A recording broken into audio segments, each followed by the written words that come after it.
begin this group meeting of Alcoholics Anonymous. Alcoholics Anonymous is a fellowship of men and women who share their experience, strength, and hope with each other, that they may solve their common problems and help other alcoholics to recover from alcoholism. The only requirement for AA membership is a desire to stop drinking. Are there any other alcoholics present with us tonight? We welcome you. Are there any newcomers sober anywhere from 1 day to 3 months with us? Would you raise your hands, please?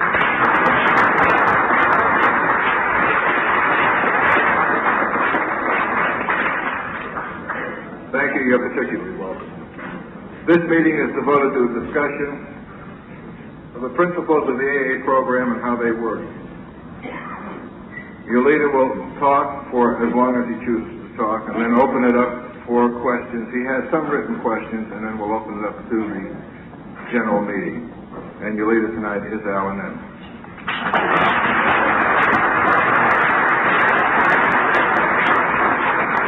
My name is Alan McGinnis, and I am an American alcoholic. I thought I would say that because it's the 4th of July. But I'm not going to ask you to sing God Bless America. Would those of you who care to, please join me in beginning the meeting by reciting our AA prayer. God grant me the serenity to accept the things I cannot change, courage to change the things I can, and wisdom to know the secret. Those of you who have been at this meeting before that I have led know that I'd like for you to think of it not as a meeting but as a workshop where you and I come here together and we talk about this thing called alcoholism that we share. And what I have learned about it, what I have come to believe about it, and what you have come to believe about it, and things that you might want to know, questions that are in your mind. Because I saw there were so many newcomers' hands go up, I want to emphasize to you, and don't ever forget it, that nobody speaks officially for the Fellowship of Alcoholics Anonymous, not even the founder. One of the most incredible things about this organization is that I can stand up here at a meeting like this and tell you things that I have come to believe with every fiber of my being. And yet you can sit out there in meetings like this, as I have done over the years, again and again and again, and disagree with every syllable I utter. And yet, both of us can be sober, both of us can be useful, constructive members not only of Alcoholics Anonymous, but of society. So if anything I say bothers you, it shouldn't. You should just dismiss it. Anything I say you disagree with, you're quite entitled to. That's part of the game. And it was a long time for me to get this through my head, because I thought that if anything had to work, I came to this fellowship from a very authoritarian background, and I thought that if anything was going to work, if it was going to work for me, and I wasn't at all sure that I wanted it to, I would have to agree with everything that I heard. And I didn't have to be around very long before I discovered that these alcoholics were not only not agreeing with each other, they were seldom agreeing with themselves 2 days in a row. So I thought, well, this is going to be a little bit difficult. So when I saw that couldn't follow, then I took the next and much more inviting alternative of if I couldn't agree with everything that I heard, then everybody else would have to agree with me. Now, as I said, this is an inviting alternative, and I pursued this for many years, until it finally dawned on me that it for some strange reason, it doesn't work that way in Alcoholics Anonymous, and I think without any plan or any great genius design, what happened was that people who were forever and eternally living their lives on the basis of what does somebody else think come into a fellowship where everybody tells them what they think. But it's always different. So somewhere along the line you are forced to think to yourself. And that's the beginning of growing up. next to the final chapter in the book, Alcoholics Anonymous, that I'd like to read to you, because I wanted to set the tone for what we're going to be doing here for the next month. Our book is meant to be suggestive only. We realize we know only a little. God will constantly disclose more to you and to us. Ask Him in your morning meditation what you can do each day for the man who is still sick. The answers will come if your own house is in order. But obviously you cannot transmit something you haven't got. See to it that your relationship with Him is right, and great events will come to pass for you and countless others. This is the great fact for us. And what I would like to do for myself and for you and with you is in the coming month see if how you start to build a house that is in order and that you can ask others to come in and have a little shelter from the wind and the cold.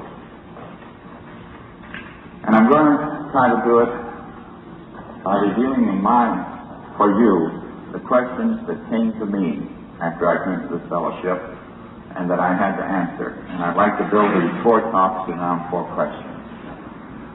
And the first question we'll take tonight is, as far as I'm concerned, is the very heart and the crux of what we're doing here, why we're here tonight, or why we're not someplace else. I think it is the most, at once and in the same breath and in the same instant, the most promising question an alcoholic can ever ask himself, and I think it is also the most dangerous question he can ever ask himself. Because depending upon the answer to it, it largely shapes the future of his life. And the question is, what is the point of sobriety? Somewhere, sometime, if you haven't asked yourself that in those words, you will. Chances are you have done it long before you ever get there. And the reason you've done it, of course, you probably haven't used the word sobriety. It seemed to me that word never existed in my vocabulary until I had a 12-step call made on me on February the 6th, 1952, when it seemed to me I first heard that word.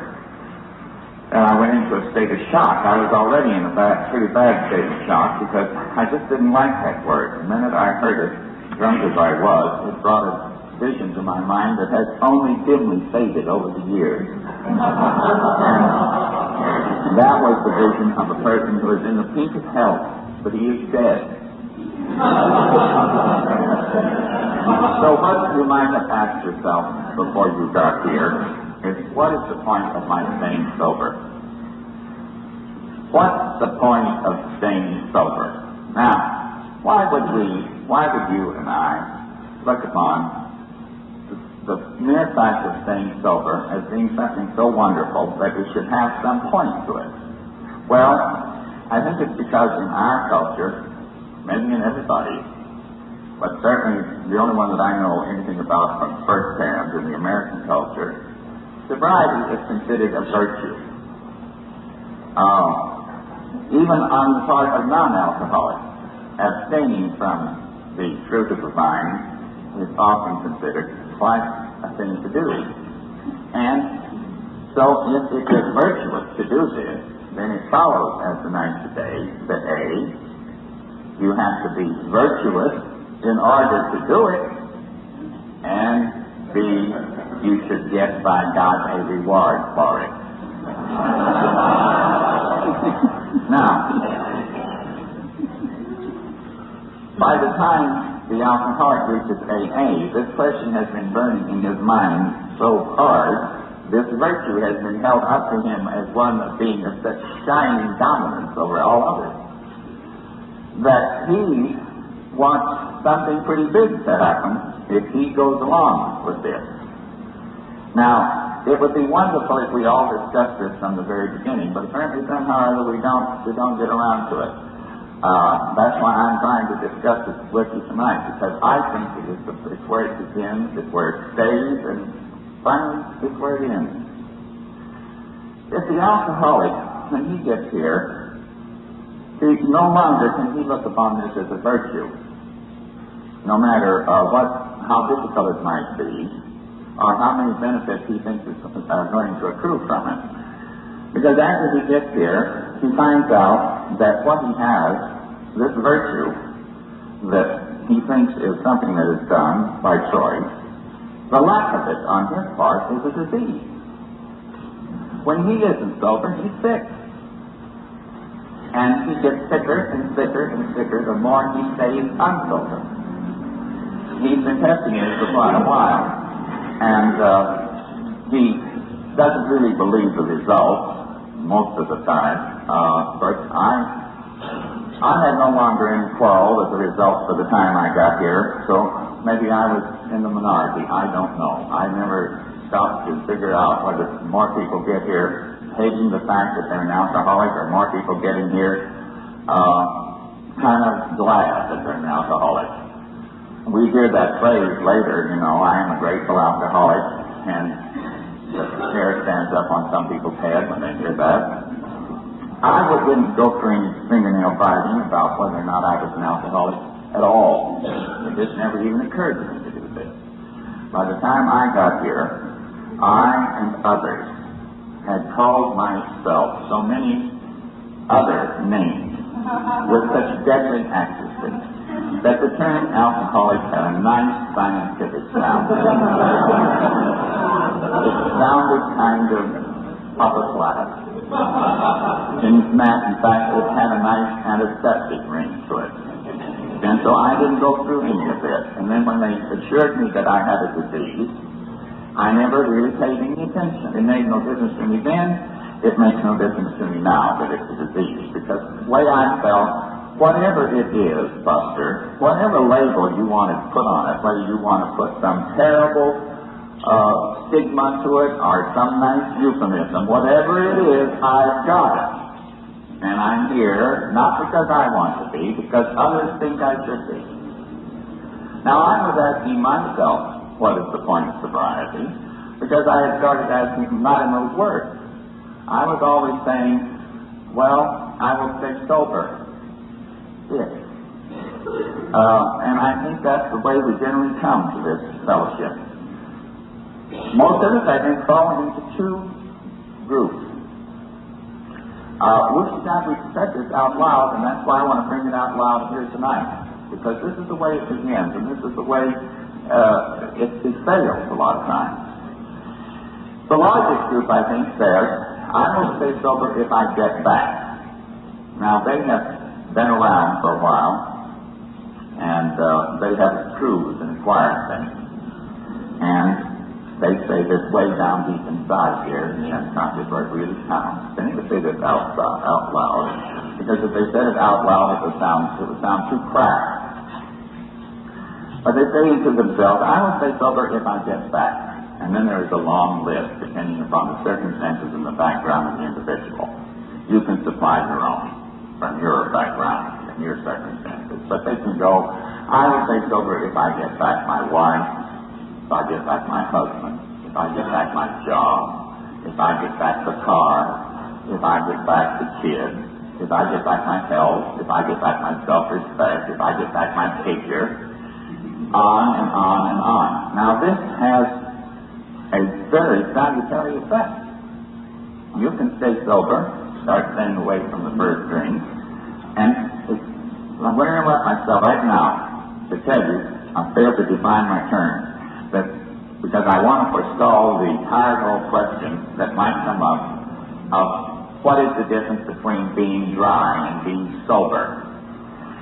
And I don't want to split any of these philosophical hairs with you. When I use the term sobriety, I am using it in the sense that it is the absence of any kind of chemical substance in your bloodstream that changes your thinking. That's what I'm talking about. You get liquid or solid, and whether you take it through the mouth, into the veins, or some other way that I haven't learned about. But that's what I mean by sobriety. It just isn't there. You're not taking it anymore. And he says, you don't go out in the corner and ponder whether you are dry or sober. You just don't have anything inside of you that is changing your thinking. No chemical that is changing your thinking. Now, as I said, when you make this statement to yourself that I will stay sober if I get back, and you have this long list that follows, a very salutary things can follow you. A great progress is often made. Generally, old-timers look at these people and say, my God, look how they're growing, because they grow. Light comes into their eyes. They start making 12-step calls. Sobriety blossoms all over the place. And then one day, without any warning, there comes a day, an hour, that they suddenly find themselves kind of ticking it off, you know. I've stayed sober to get back. And the things they stayed sober to get back either haven't gotten back, or now that they have gotten them back, they no longer want them. So, what course do you take in that point? You say to yourself, what the hell's the point of sobriety? That's what you say. And there's no point to sobriety. If sobriety is going to be a means to an end, and the end hasn't been gotten, then there is no point to sobriety, so you dispense with it. Now that's one group. The smaller group, maybe it's growing, because they're coming in younger and younger and younger. A lot of them haven't been around long enough to acquire very much, to lose anything. Some of them haven't been around long enough to lose their baby back.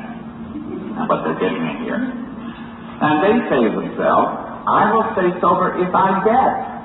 And then their lips follow. If I get a husband, if I get a wife, if I get a job, if I get a Cadillac, if I get the contract. And they grow. They stay sober. Great things go on. Months pass. Years have passed. And then one day it's inventory time with them. And what they have stayed sober to get either hasn't gotten, or now that they have gotten it, it has not the value that they wanted. So they, in turn, say, what's the point of sobriety? And since it didn't get them what they wanted, then again, it has no point, it has no value in itself at all. So it is dispensed with. The virtue was followed. The virtue was practiced. We were virtuous while we were practicing it, but we didn't get our reward. We didn't get our reward. Now, if you are an alcoholic, this is the most dangerous thinking that you can do. Because it will come this way again and again and again. And it so often comes to the newcomer this way because he comes in. We define alcoholism for him. We tell him that the physical part of this disease comes to a total dead stop if he stays away from the first drink. And generally there will be a great nod of resignation to that statement. I remember the first time I heard it, I thought, my God, why in the hell didn't I figure that out? Someone as burdened as I am, that's the way you stay sober. You stay away from the first drink. And that's exactly the way you do to work the physical part.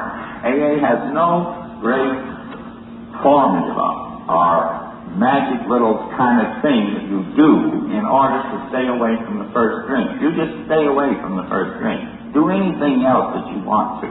If you're a newcomer, and that you can still taste that drink in your mouth, and I say to you, there's only one way that you can stay sober, and that is to stay away from the first drink. And that is all you have got to remember. That is all you have got to remember. You see, I have done this several times before.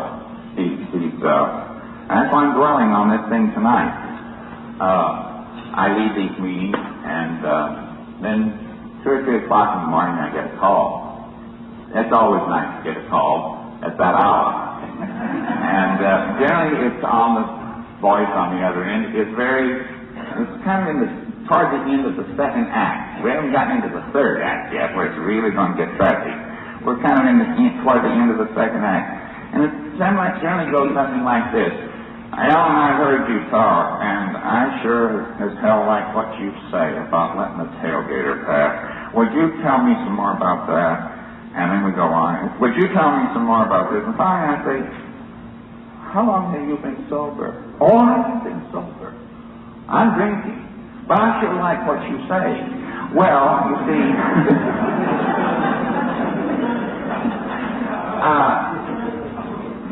anything I say is just win, unless you're going to stay away from the first drink. That's the name of this game. You don't come here to see me walk around with this thing hanging over my neck and making up with a lot of nice things to send you out of here saying, well, by God, that's pretty good, and then go down to the nearest bar or pick up a fist on your way home. That isn't what it's all about. We are here for one purpose and one purpose only, and that is we are going not to drink anymore. We are not going to pop pills anymore. We are not going to what do you do with pot? Smoke pot? I only did it once. They didn't call it pot then, they called it something else. So whatever it is that you do with these different things, you ain't going to do them anymore, because this is the name of the game. And all you've got to keep in your mind is, how does it begin? It begins by staying away from the first drink. Now, you're going to say to me, how do I do that? How do I do that? You've done it before. You've done it before. We all have done it before. There's always been a day or an hour or an afternoon where we've stayed away from the first drink. Somebody or something kept us away from the first drink, and that's all I'm saying to you. Get it first in your mind, and then we'll move on to this next thing about sobriety being an end in itself. Get it first in your mind that you stay away from the first drink. That's it. That's where it begins. That's why you walk through the door tonight. And I don't care anything else you do. You don't have to be virtuous in order to do this. You see, generally we get you confused an awful lot of times. You come in here, we define alcoholism for you, we tell you got a disease, we tell you got to find a higher power, we tell you got to work 12 steps, that's what it means, you got to go do this and do this, and pretty soon you think, my God, where get out the incense and the candles and let's go. See? But you don't have to do any of this, ladies and gentlemen. You just have to stay away from the goddamn first drink. That is what you do. Now, do anything else. Kick your wife, your husband, beat the kids, yell at the dog, tell your boss you're resigning. Screw up your life however you want to, but don't take the first drink. Now, if that isn't clear, I don't know what else I can do. Now, if that's how you do it, then that's what makes it an end in itself. All comparisons are odious, all analogies never quite fit. But let me try to put it in another frame. Let us suppose that instead of alcoholism, you have diabetes. The two are not too far apart.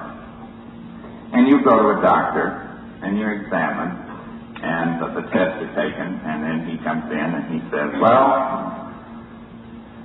I'm sorry to tell you, Joe, you have diabetes. And as you know, you can die of diabetes. It can be a very, very serious disease, Joe. But you don't need to worry too much, because there's a substance called insulin. And if you take it regularly, as I'm going to describe it to you, you will be able to live a normal life. And that, by leading a normal life, Joe, I mean you will be able to come and go. You will enjoy normal health. You will be able to earn a living and do all the other things that normal health means. And you go away with your little insulin pills or your syringe, whichever way, you can be given in both forms. And after a while, you come back to the doctor, and you say, Doctor, I have decided not to take the insulin anymore. And the doctor says, why? And you say, well, because I've been taking it regularly now. I take it just exactly the way you prescribe. But my wife doesn't treat me any better than she used to. I still have the same trouble with my boss. He's still a son of a bitch.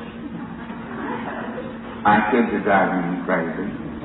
The taxes are too high. I think I'll sign a recall petition on Reagan.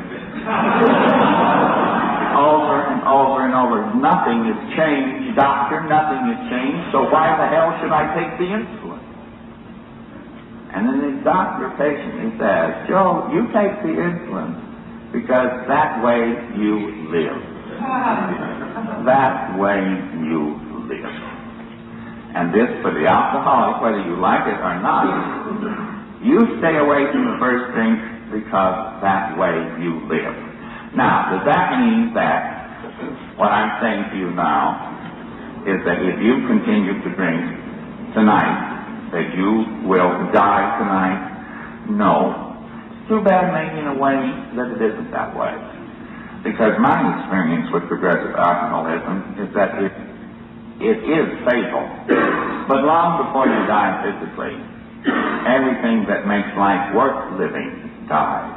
Long, long before you die physically.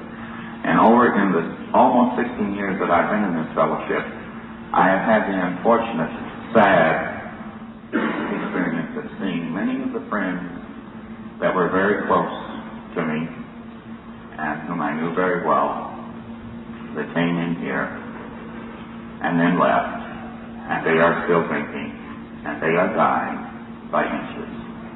But they have lost everything that makes life worth living. So you don't just walk off and die. But it is still life. It is also one other thing that I would like you to think about, because this is the way it finally came to me.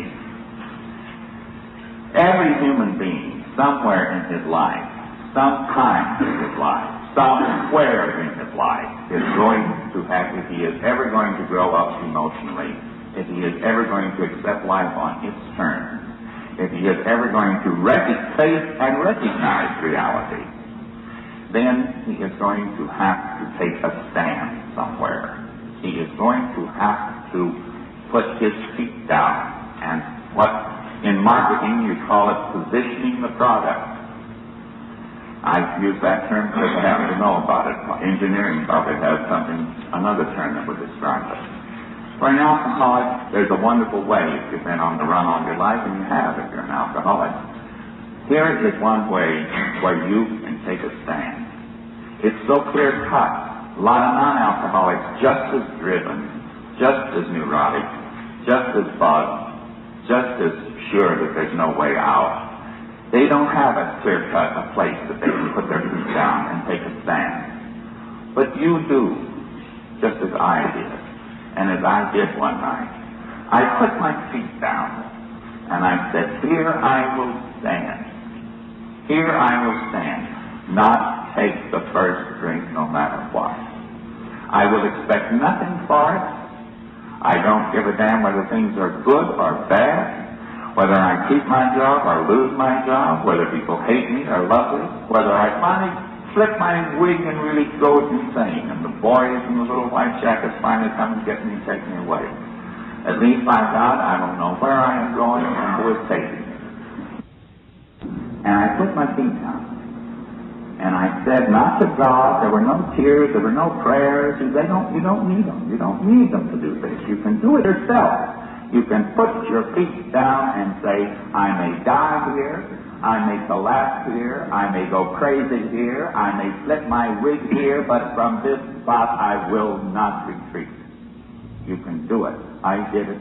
Thousands of others have done it. And until you do it, you don't move forward. You don't move forward. You keep moving backwards. Now, if you have now come to the conclusion that sobriety for an alcoholic is an end in itself, if you have to quit thinking about it, apart from virtue, it has nothing to do with virtue if you're an alcoholic. It has nothing to do with a reward. It has nothing to do with fringe benefits and dividends, those phrases that we talk about like confetti in AA. It has nothing to do with it at all. The answer to the question for the alcoholic, what is the point of sobriety? The answer is, for the alcoholic, the point of sobriety is life. It is as simple, it is as fundamental, and it is as all-encompassing as that. That's the answer to that question. What is the point of sobriety?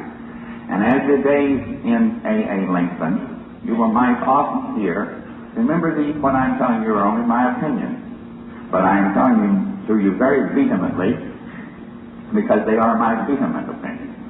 I don't have any mild opinions. You will hear a phrase, as I heard it. You will hear two. You don't hear this other one so much anymore, but I sure heard it, because, AA as a fellowship has only been in existence as an organization about 30 years, and I've been around 15 of those, so I got in, we might call, what was called the early part of the game. And when I got into AA, if you still had your own teeth, you were looked upon with a little bit of suspicion. They didn't think things would, maybe you hadn't suffered enough. So the things that you used to hear then, and maybe you still heard quite a lot, but fingers used to be pointed at you and you were told, staying sober is your number one problem. Now, can you imagine how that sounds to the newcomer? Staying sober, Buster, is your number one problem. What you're saying to yourself when I say that, I'm quite sure, is if you've got a couple of hours, Joe, just like I used to, when Eddie Boland and Sully and Eddie Regan and everybody else were sticking their fingers in my chest and saying, listen, staying sober is your number one problem. And I'm going to say, because I didn't want to displease such a thing, I'm going to say, why, you dumb bunny, come out into the parking lot of the 6300 Club and give me a couple of hours, and I'll tell you what a few of my number one problems are. I'll outline them for you. But they were telling me the truth, because you see, I was an alcoholic, and I am an alcoholic. And it's true that sobriety, the point of sobriety is life for the alcoholic. Now the other things you hear, and this doesn't quite infuriate you as much as the other one. Sometimes it has sometimes it has a kind of a wonderful spiritual noble ring about it. Generally it's said with a far-off look in the eyes, the head tilted up a little bit towards heaven, and somebody says, for me, sobriety alone is not enough. And then everybody and they wait for all of the recital of all of the blessings that has to accompany this person's sobriety in order to make it worthwhile. Now, fine and dandy, I think that's great. As I said, this is a fellowship, wonderful fellowship, where everybody can believe what he wants to do. All I'm saying is, if sobriety alone is not enough, and all these blessings disappear, as they have a terrific way of coming and going, I tell you from 15 years experience. They sometimes just aren't there at all, and no aid program can guarantee you that they will be there. Sometimes they are so absent that you wonder why you ever started on this at all. So all I know is that sobriety alone is not enough. On those days when the sky is dark and you are looking in the mirror and you realize that you are not one whit different than you were several years ago, and these blessings that you thought you had were really wishful thinking, these virtues that you thought you had possessed were kind of being worn as a cloak in order to impress others and win for you the self-approval that you had been thirsting for all of your natural life, then what do?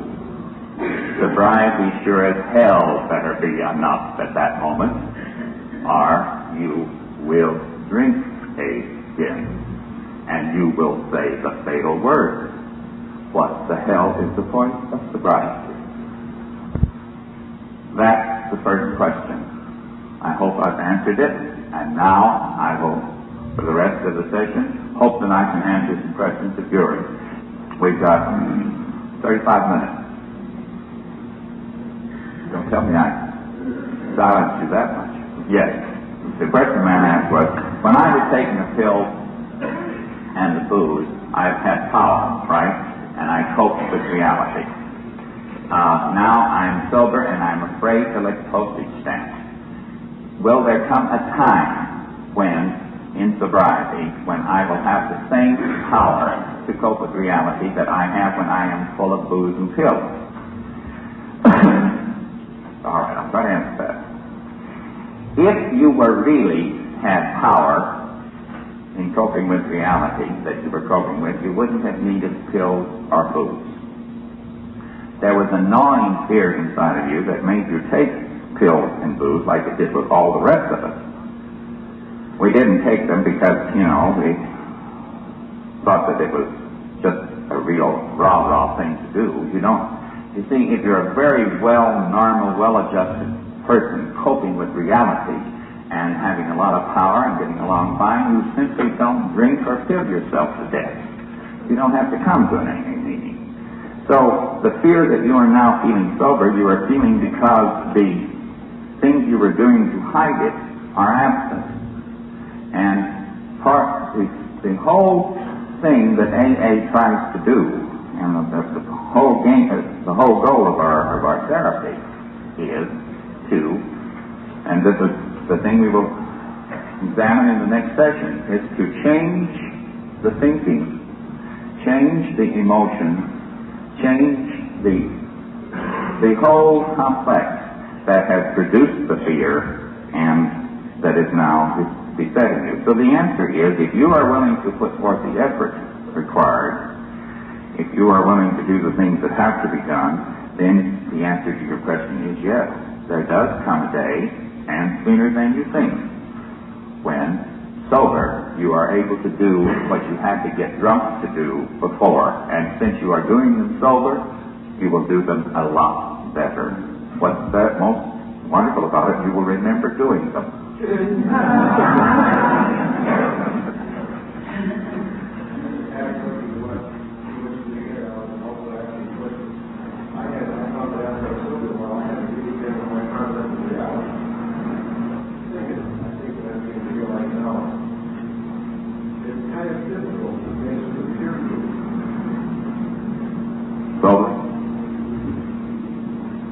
Do you want to define that term, peer group, or do you want me?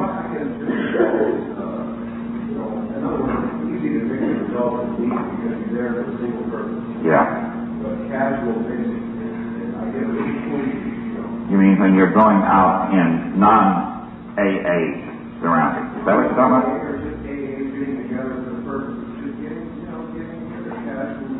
Do you feel ill at ease? Well, as we go along here, and you know this, Al, we've talked about it, you and I together. The reason we all feel ill at ease sober at first is because we used to always feel ill at ease sober. So we got drunk in order that we wouldn't feel ill at ease sober. That's why we drank. We felt ill at ease sober. We didn't know how to cope with what we thought was reality without some kind of aid. We did not know how to stand there as ourselves without a glass in our hand that would make us witty, charming, intelligent, or brave, or sexy, or whatever we wanted to be on that particular night, or day, or afternoon. So that's why we drank. So naturally, when this artificial aid is removed, until we finally come to know ourselves well enough that we can accept ourselves, indeed can learn to have what the psychologists and the psychiatrists and the philosophers regard as the ultimate, and that is plain self-esteem. Self-esteem, self-acceptance, at least the self-esteem, then we're not uncomfortable no matter what group we're in. And there is I'll tell you how uncomfortable I was sober, and that's strange too, you see, because up until the last 2 years of my drinking, I was not a daily drinker, I was a periodic drinker. I didn't know it was periodic, I never heard that phrase until I came to AA. I just drank when I couldn't stay sober. And then I stayed sober as long as I could. And when I couldn't stay sober any longer, I drank again. See? But after the last 2 years of my drinking, I drank pretty steadily. The periods became common, and the commas became colons. But I used to stand outside a AA meeting, or sit in the car, and think, oh God, do I have to go in? and put on that face and say hello, and everybody say hello, and I hate it. Now, I don't know why, because I was able to go to work, because see, I used to go to work a lot of times sober. But goddamn it, I never went to a meeting sober. It was really, it's a very strange thing, and as a matter of fact, it took a long time for me to believe that AA was real. That's why I came in and I pretended, I performed. You see, I was the group, I would stay sober if I get group. And God knows it wasn't because I was young and hadn't been around long enough to lose a few things. And it was simply because all I wanted was something very simple, very forthright, very direct. I said to myself, way down deep here inside, I said, I will stay sober if I get Canada. That was all I wanted. But I wanted it while I was alive and could enjoy it. And I would have preferred it by acclamation. Well, it didn't come. It did not come. And so when it didn't come, then I said the fatal words, what the hell is the point of sobriety? What the hell is the point of doing all this? Dragging myself to those meetings, making these tough step calls on these dirty, smelly, lousy drunks, listening to the crap that I have to listen to, smile at all those jerks. And I don't become a saint, what the hell is the point of this? The hell with it. And I left, I resigned. So, it's it's quite natural to feel uncomfortable, whether you're in the peer group or not. The most exciting thing about this is, to me, once you accept this, let me put it to you another way. Every art, every science, every philosophy has a basic premise upon which the whole structure, the superstructure, the rest of the structure rests. There's a Latin phrase that describes it. It is called the sine qua non. And the literal translation of that phrase is, without which, nothing else. Now, there is a sine qua non for recovery from alcoholism, in my opinion. And it is the fact that sobriety is an end in itself. Whether it gets you anything, whether you feel comfortable or uncomfortable, sad or glad, afraid or brave, full of despair or full of hope, holy or bad, sinful or virtuous, chaste or unchaste. Sobriety for the alcoholic is an end in itself. That is the fundamental requisite for recovery from this disease. Until you have that, you can stay sober for years, ladies and gentlemen, and all you are doing, in effect, in my opinion, is postponing a drug. I have seen it happen again and again. Any other questions?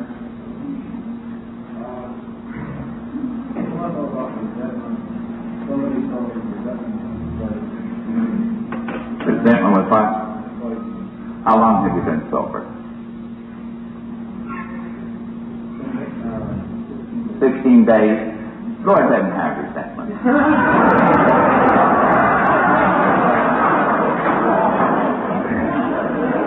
Come back again to what I told you. You see, we give it to you so fast. Just stay away from the first drink. If you want to hate a few people, go ahead and hate them. You see, you do not have to be virtuous in order to stay sober. Now, as you go along, you will find, as all of us said, that having resentment are uncomfortable. Not to the person you resent, but to you. But all you need to do, you see, and if you say, if you put it like this, I've got to get rid of these resentments or I'll get drunk. You will get drunk, bud, because you won't get rid of the resentments. So go ahead and have the resentments for a while. Stay away from first drink. Anything else? Well, I'm more or less the reverse. I'm 14 days. And I'm enjoying it. I love the meetings, I look forward to them, I like the people, I like sitting in the front row because I'm fun to sit, I have to. I'm getting a little perturbed because how long is this beauty going to See, See, with the alcoholic, you see, you can't win. There's one who's worried because he hates everybody, and there's one who's worried because he likes everybody. Now, and this is the name of the game.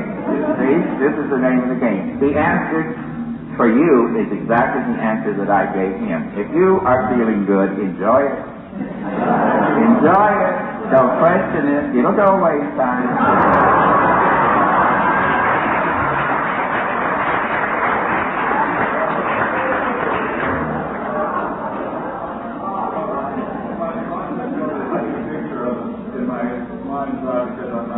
Yes, you better. Put it on tape and Technicolor if you can, because you'll need it. You'll need it. You'll need it. Yes? I feel like a beginner all of a sudden tonight. Something new has happened to me in my sobriety in the last couple of days. In fact, just yesterday. I had two lifelong ambitions. One was a material thing, and the other, was a certain kind of motorcycle. The other was to play jazz in a jazz joint. I am a musician. I mean, a high-class jazz joint. There are only two of them in town. I did it. Tuesday night, I played, And I've got the motorcycle that I've always wanted all my life. And it doesn't get it. Neither one of them get it. And I have the feeling that there's this, growth that nothing outside is going to get it anymore. Okay, when do I get it inside? I don't feel bad. Well, but Chick, you always have to open the door before you go through it. And when you have opened the door, as you just have, of discovering that material things are status, playing in a jazz joint or owning a motorcycle does not of themselves bring you happiness, then you have opened the door into getting it inside. Now you will go through that door. But you've already started. I have found in my life that the questions that are uppermost in your mind at any given time, and this is going to sound very philosophical and mystical, and it shouldn't at all, because it's really a fact. The questions that are bugging you are always in the process of being answered in your daily life, or they would not be bugging you. And pretty soon you find that you have worked through to the answer. And if you can keep that one of the most encouraging things, the most sustaining things that I have ever, it's dawned on me. I've never read this anywhere, so I don't know whether I could be supported by this at all, anywhere, but I've found it from my own experience, that things that keep coming back in my mind, bugging the daylights out of me, after a while I find out I have been living the answer has been coming out of this turmoil, and that's why the questions have been bugging me. This is what's happening to you. Anybody else? Yes? Let's have another question. Come on. We've got time to go here. Precious. You may never have me again. You have given us a description of the basic principle of AA and the foundation of the house that we're going to build, which I can very much agree with. But it's a kind of a cliffhanger for me. I'm sure that we think there's more to it than sobriety is an end in itself. This is the foundation. I would like to know in your three next lectures, what are the other stories going to be? Well, all right. That's a very legitimate question. The next question, the next Thursday we'll ask ourselves the question, is a spiritual experience necessary in order to maintain sobriety? The third week, the question we'll ask and kick around here in our workshop will be, what are the old ideas and how do you let go of them? And the fourth week will be, after the old ideas, what? Those are the four questions. Okay? Any other questions? You want to adjourn early and get an extra cup of coffee? Huh? Well, all right, a few more minutes. And be sure, I'd like for you to bring in these written questions next week. And I guarantee you that if they are capable of being read from the podium, I will try to answer them.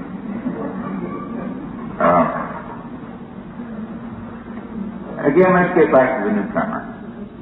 Once more, I want to spell it out to you. And, because this is what really happens. You see, you come in here, the one thing that you're sure of is that life is pretty grim. And that you are pretty grim. You don't admit this, but some of you do. I was shouting from the housetops because I was convinced of it, so I thought it should be shouted.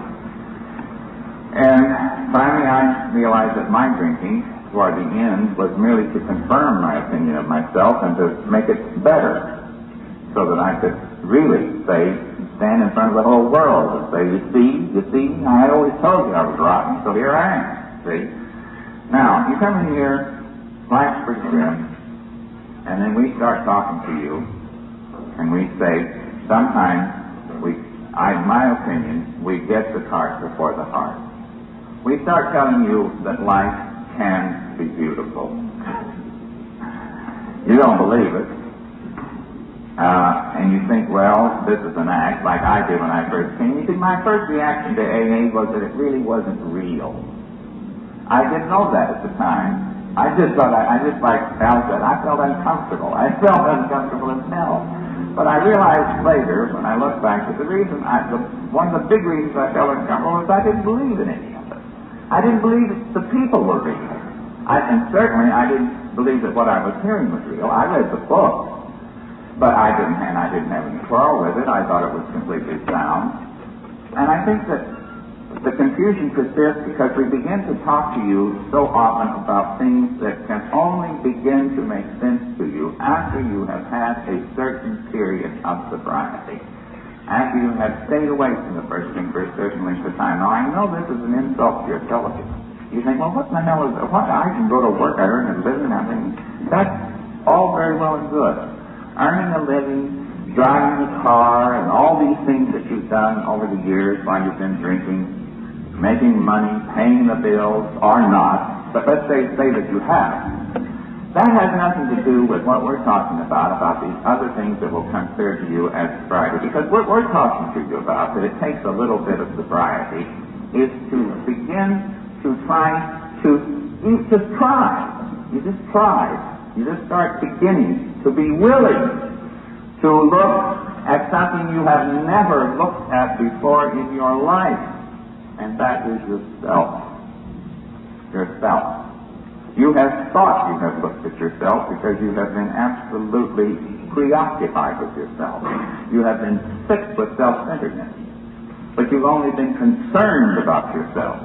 You have not looked at yourself. You have not examined yourself. You have not come to grips with yourself. And that takes a little time. And that's why I don't want to talk about that tonight. Why I would like to spell out this fundamental thing.